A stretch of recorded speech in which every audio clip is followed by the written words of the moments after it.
সব আবার নতুন করে তৈরি করা যায় কিনা। কি বলতে কি চাইছো তুমি? স্পষ্ট করে বলো।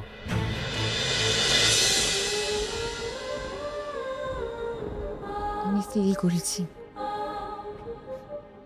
অনুভব আমি কোনোদিনও ভালোবাসিনি লাচু। ও তোকে ভালোবাসেছে। তোর অনেক ভূমিকা আছে অনুভবের জীবনে, তুই অনেকটা জায়গা জুড়ে আছিস। আমি চেয়েছিলাম জানিস তো অনুভবের জীবনে একটা জায়গা করতে, কিন্তু সেই জায়গাটা হবে কি করে? কারণ সেই জায়গায় তো তুই আছিস। প্লিজ অস্বীকার করিস না, তুইও অনুভবের প্রতি একইভাবে তোর।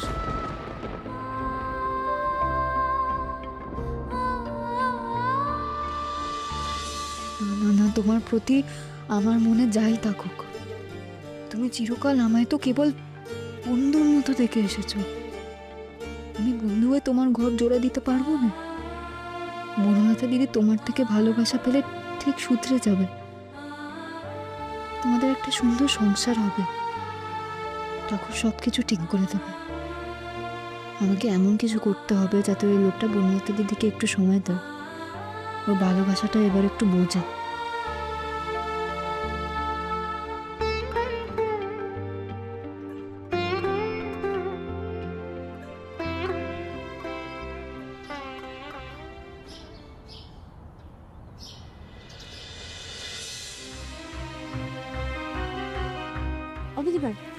হ্যাঁ দে। আর কি কিছু আনতে হবে গো? আমি এনে দেবো। না, তোমায় কিচ্ছু করতে হবে না। ও যাকে বলি, শোনো না, বলছি তুমি তো রান্নাঘরেই যাচ্ছ, আমি রান্নায় একটু হেল্প করে দিই। বললাম না, তোমায় কিচ্ছু করতে হবে না। আজ ছুটির দিন, কৃষ্ণ বাড়িতে আছে। যদি দেখে তুমি রান্নাঘরে আছো, হয়তো বাড়িতে খাবেই না।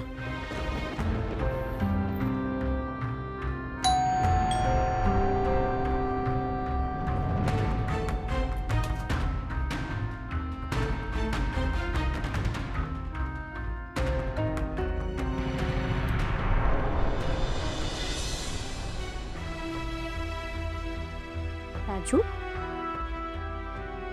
কে এলো? লাজু, দড়ির পেড়ে দাঁড়িয়ে আছিস কেন? আয় আয়, ভেতরে আয়। এসো। আরে লাজু, কতদিন বাদে এলে তুমি? আজ কোন দিকে সূর্য উঠেছে? তুমি এই বাড়িতে? কেমন আছো অনুদিদি? আমি ভালো আছি। তোমার তো আজ কলেজ ছুটি, পড়াশোনা ঠিকঠাক হচ্ছে তো? থ্যাঙ্কস লাজু, তুই যে আমার রিকোয়েস্টটা রেখেছিস তার জন্য অনেক অনেক ধন্যবাদ রে। লাজু, ও কি নিজের থেকে এই বাড়িতে এসেছে, নাকি বনলতা ওকে সত্যি গিয়ে কিছু বুঝিয়েছে? থাক থাক, খুব খুশি হয়েছি, খুব খুশি হয়েছি তুই এসেছিস। চল আমার ঘরে চল। থামি বলছি, সবাইকে আমার একটা কথা বলার আছে।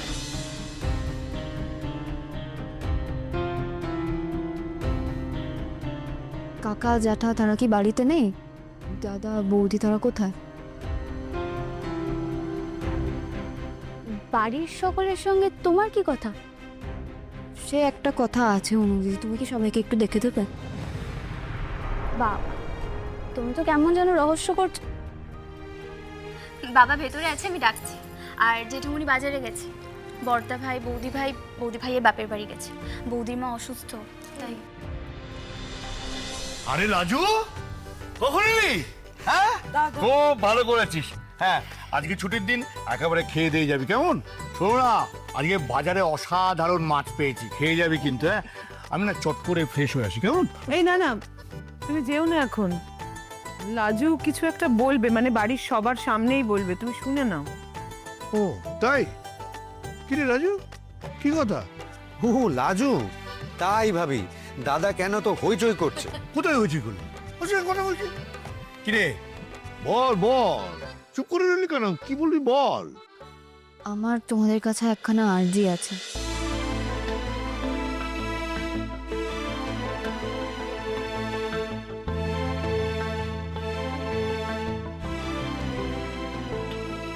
আরজি? তুই আরজি নিয়ে বাড়িতে এসেছিস? তা কিরকম আরজি শুনি? তোমরা রেগে যেও না, ঠিক আছে? রেগে যেও না, আমার পুরো কথাটা আগে শুনে নিও। তোমাদের সাথে আলাপ হওয়ার পর আমার জীবনে অনেক ঘটনা ঘটে গেছে। তোমাদের কাছে আমি মাথা থেকে পা অব্দি কৃতজ্ঞ। তোমরা না থাকলে আমি হয়তো বাঁচতুমই না। পড়াশোনা তো দূরের কথা, আমার একটা ঠাইও যুক্ত নেই কোথাও। সেই উপকারটা আমি কোনোদিনও ভুলবো না। তুমি কি বলছো বলো তো? সরাসরি বলো। তুমি অতদিনের কথা কেন বলছো? উপকারের প্রতিদান দিতে চাইছো নাকি? জি জ্যাঠি, কেমন কথা বলছো তুমি? এমন কথা আবার বুদ্ধি না আমার যেন কখনো না হয়। তবে সেসব কথা টানছো কেন? তোমার আর্জিটা কি সেটা তো বুঝতে পারছি না। বলছি কাকি, আমার জন্য তোমাদের বাড়িতে ভাঙন ধরুক, এ আমি সইতে পারবো না গো।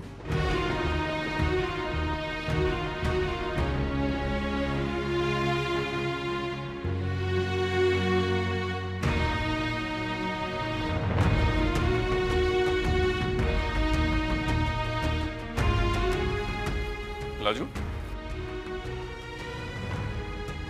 কে কি বুঝিয়েছে তোমাকে? আগে আমার পুরো কথাটা শোনো, তারপর তোমার যা বলো তুমি বলো, দোহাই তোমার।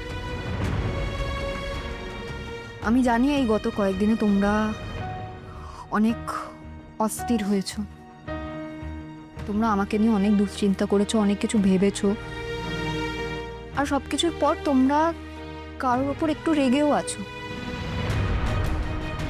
কিন্তু আমার কথাখানা এখানেই বলার আছে,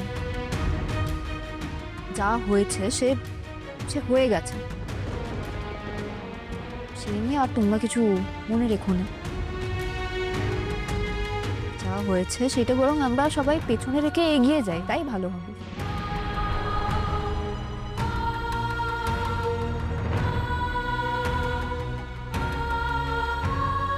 কথাটার মানে কি পরিষ্কার করে বলো। দেখো, যে যা ভুল করেছে, যে যা অন্যায় করেছে, অপরাধ করেছে, সেটা বিচার করার দায় তো আমাদের না। যার বিচার করার দায়িত্ব তিনি বিচার করবেন। আমরা সেসব কথা ভুলে একবার চেষ্টা করে দেখি না, যে ভালো করে ঠিক করে সব আবার নতুন করে তৈরি করা যায় কিনা। কি বলতে কি চাইছো তুমি? স্পষ্ট করে বলো। লাজু, তুমি মনে হচ্ছে এখানে কারোর হয়ে কথা বলতে এসেছো।